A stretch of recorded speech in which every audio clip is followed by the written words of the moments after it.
How to care for coneflowers.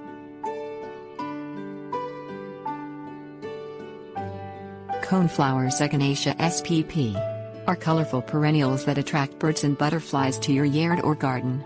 Available in shades of pink, purple, orange, yellow and white, the daisy-like flowers have a puffy central head that protrudes upward as the petals fold back. Coneflowers are native throughout eastern and central North America, growing in U.S. Department of Agriculture plant hardiness zones 3 through 9. Caring for hybrid coneflowers with regular deadheading, shearing once each season and dividing as needed will reward you with blooms for years to come.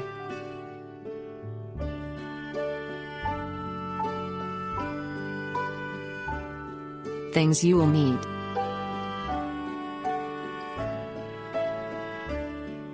Pruning shears. Alcohol wipes. Spading fork optional. Shovel. Step 1.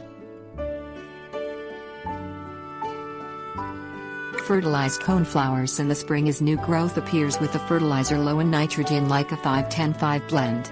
Spread a small handful evenly around the plant, being sure that the product doesn't touch the plant. Apply 2 more applications at 6-week intervals and always water the fertilizer into the ground after applying. Coneflowers do not require heavy feeding. A spring mulch of rich compost helps smother weeds and provides a slow release of nutrients into the soil. While native varieties are not particular about soil type, coneflowers respond to loamy or sandy soil that drains well.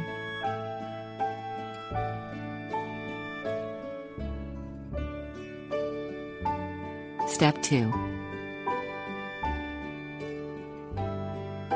Water coneflowers regularly during the first growing season to help establish healthy root systems.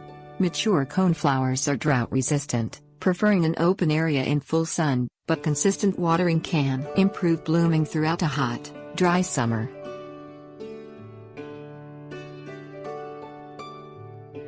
Step 3. Check the plants regularly for signs of insect damage.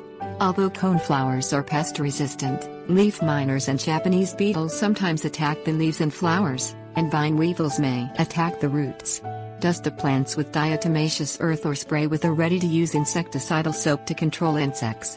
Powdery mildew, bacterial leaf spots and gray mold may be problems, especially in humid areas. Treat with a ready-to-use copper-based fungicide following the manufacturer's directions. Cover the entire foliage with the fungicide. Overhead watering can be a cause of disease spread. Drip irrigation or a soaker hose helps control soil-borne and airborne diseases by reducing splashing. Remove diseased parts of the plant when you deadhead and dispose of them by burning or in a trash collection container. Keep diseased plant material out of the compost pile and away from healthy plants.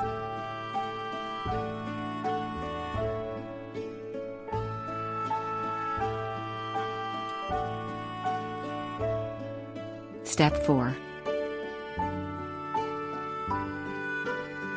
Deadhead the coneflowers during the spring and early summer to encourage new growth in the middle to late summer. Cut off the spent blooms with garden shears as the petals begin to brown, wiping the blades with alcohol wipes between cuts to prevent the spread of disease. Cut out any dead or browning leaves to encourage fresh greenery later in the season. Leave the last spent coneflowers to dry on the plants in the fall. The seed heads provide food for migrating and overwintering birds and will reseed into the garden.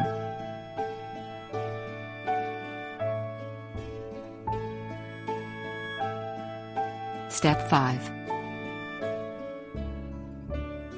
Shear coneflowers back to about 1/3 of their growth during the early summer to encourage bushy growth later in the season. Shearing a plant means to cut and remove most of the greenery and all of the spent blooms and stems.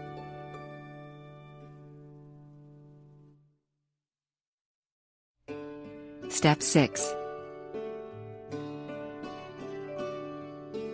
Divide mature coneflower clumps in the spring before growth begins, or in early fall after blooming is finished. Lift the plant from the ground completely with a shovel or spading fork, being careful not to damage the roots. Set the plant on the ground with the crown facing up. Place the tip of a sharp shovel at the top of the soil and between the center leaves of the coneflower plant. Push down with the shovel to cut the plant in half. Replant one half back into the hole where it was removed, and transplant the other half in a new location. Water both new coneflower plants after dividing and transplanting. Alternatively, you may cut a large clump into several sections with a sharp shovel or a knife and transplant the sections. Sterilize the blade after each cut.